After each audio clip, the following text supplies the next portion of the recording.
Hi everyone. I hope you all are doing good. Actually, I have provided the PDF file of this very topic that I'm going to discuss today. Uh, so I thought it would be better if I explain this point by point here. Okay, let's get started with today's topic, that's virtual memory in operating system. See, virtual memory जो है it's a storage scheme जो हमें provide कर रही है an illusion of having a very big main memory. ठीक है, हमें ऐसा लगता है कि हमारे पास बहुत बड़ी मेमोरी है जो कि होती नहीं है. ठीक है, एक्चुअली ये क्या होता है, एक मतलब सेकेंडरी मेमोरी का एक पार्ट जो है उसको लिया जाता है, उसको ट्रीट किया जाता है एज द मेन मेमोरी. ठीक है, और हमें लग रहा है कि मतलब एक यूज़र को जो कि इस कंप्यूटर को या किसी भी डिवाइस को यूज़ कर रहा होता है, ठीक है, कुछ कोई टास्क कर रहा होता है, तो उसको लग रहा है कि मेरे को बहुत सारी मेमोरी अवेलेबल है.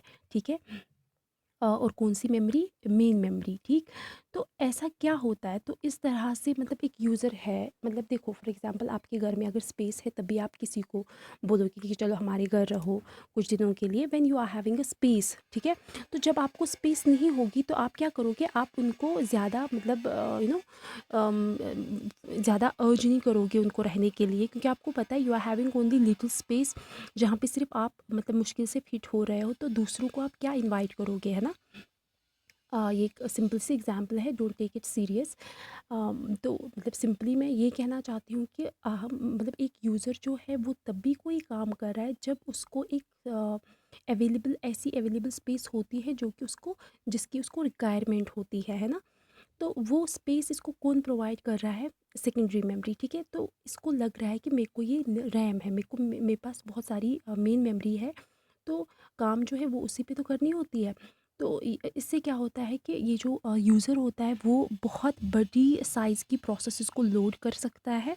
जितना देखो यूजुअली हम क्या करते हैं, हम पहले रैम को देखते हैं, रैम को मेजर करते हैं कि हमारे पास अगर 2 GB रैम है तो 2 GB तक ही हम प्रोसेसेस को वहाँ पे अकोमोडेट कर सकते हैं, है ना.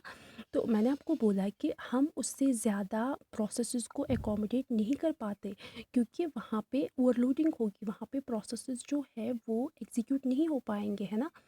तो हम क्या करते, या तो हम जितनी हमारे पास मेन मेमोरी होती या तो उससे कम प्रोसेसेस को हम अकोमोडेट करते, या तो उतना जितनी हमारी मेमोरी है.